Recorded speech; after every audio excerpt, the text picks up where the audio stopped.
Hey, Randy from Nerd Out at 8106 West 9 Mile Road in Oak Park, Michigan. I just like to share some new items I get in from time to time, and I recently just got a ton of vintage stuff. So I just thought I'd share some of these you may remember, some of them you won't. I'll just start off with Food Fighters. Do you remember Food Fighters? Food Fighters was wacky. Like, I think they were like around 1989, 1990, but they were basically like I guess soldier military food. It was sort of following that whole gross out era with Mad Balls and Garbage Pail Kids and things like that. But they were just action figures of like a chicken bone, and he's got little military helmet and whatnot, and a taco.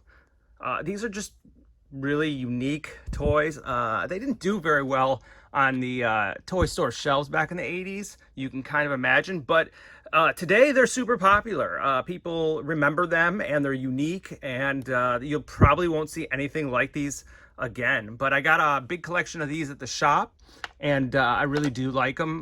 Most of them are incomplete. I do have the burger, which is probably one of the better ones, complete with the backpack and the gun. That's super cool.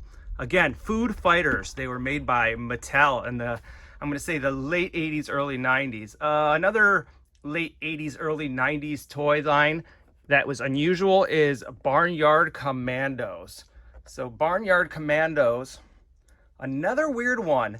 I think these more followed the trend of Teenage Mutant Ninja Turtles. When Teenage Mutant Ninja Turtles were really popular, every toy company was trying to do a thing where it was like a combination of a humanoid animal and some sort of, I don't know, ninja or war or something of that nature.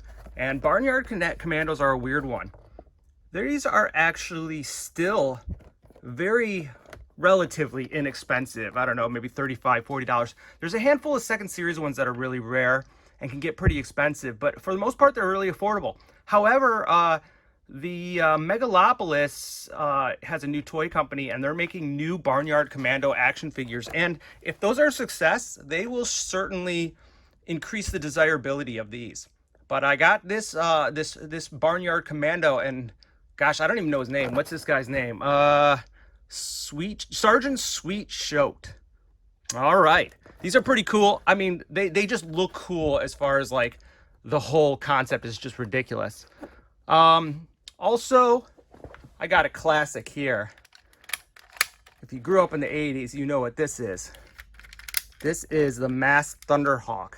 This is Matt Tracker, the leader of M.A.S.K, Mobile Armor Strike Command's Trans Am. Was it a Trans Am or Firebird? But this is just oozing cool right here.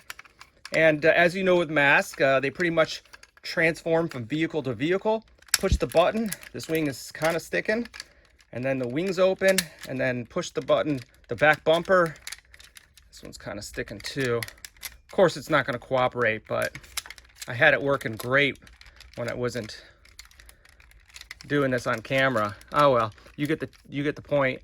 And the figures included, and this is the short mask version. They originally came with these short masks, and then they made them a little bit bigger, like a tiny bit, probably to avoid swallowing precautions for children who like to stick toys in their mouth.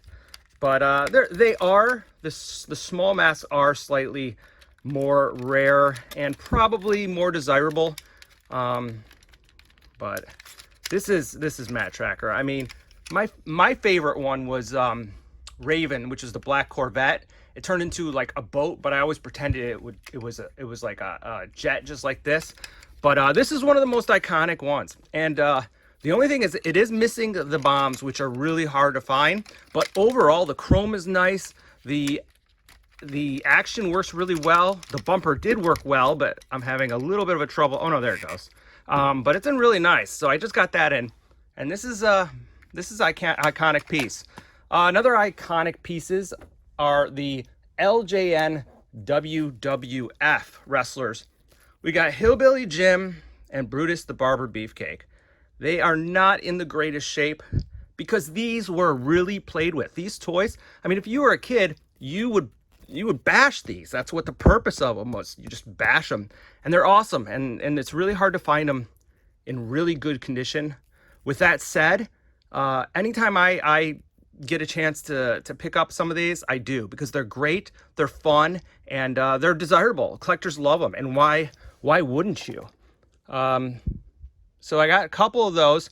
Again, I always try to get new wrestlers when I can, but it's a really hot market. No, not finally. This is the best. This is the best new thing I got over the last couple days. It is a Clash of the Titans Perseus on Pegasus. Super cool. He's even got his shield, which is really, really hard to find. I haven't located a sword yet for him, but he's got the wings. Figure is in nice shape. The horse is nice and white. This is just a great movie. It says great movie. Great movie, great toy. Mattel did a great job with these back in the 80s, early 80s. What else is there to say? The only thing I wish I would rather have is the Kraken. If you remember the Kraken from this toy line, that is a Grail piece, and I actually do have one at home, but it is by no means for sale. But this is a great piece, and I'm very happy to have gotten this for the shop. Let's see if I got anything else here. Oh, I did get some other things. Now again, I'm always getting stuff, but I'm gonna show you these. Let me bring them back down. This is something I get from time to time, and these are for those youngsters. These are Atari 2600 games, and this is a nice collection. This is the E.T. This is a really infamous one because there's actually documentaries on it. Apparently, they made so many of this crappy game, and I'm sorry to say the crappy, but I don't know how else to describe it, that they filled land. They filled landfills with these things. Like, apparently there's a landfill of E.T. games. Crazy. There's some interesting ones. I don't remember Sea Hunt, Classic Pac-Man, Solar Fox, Star Fox, Pinball, Q*bert. I mean, that's a classic. Space Fun Adventure. This is a good one. This is what they used for Ready Player One. Cool. And then these are not as interesting because they don't have the pictures on them. But with that said, this one is, let's see if we can read it, Adventures of Tron. I mean, any Tron video game stuff is cool.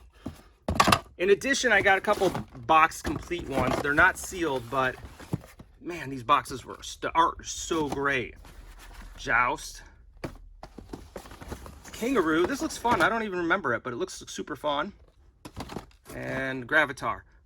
Also, I got, and this one's going to my personal collection, the Crawl video game with instructions. I don't know anything about the game. I didn't even know it existed, but I love this movie. Crawl is one of those movies from my childhood that I will always love. This game is going home with me.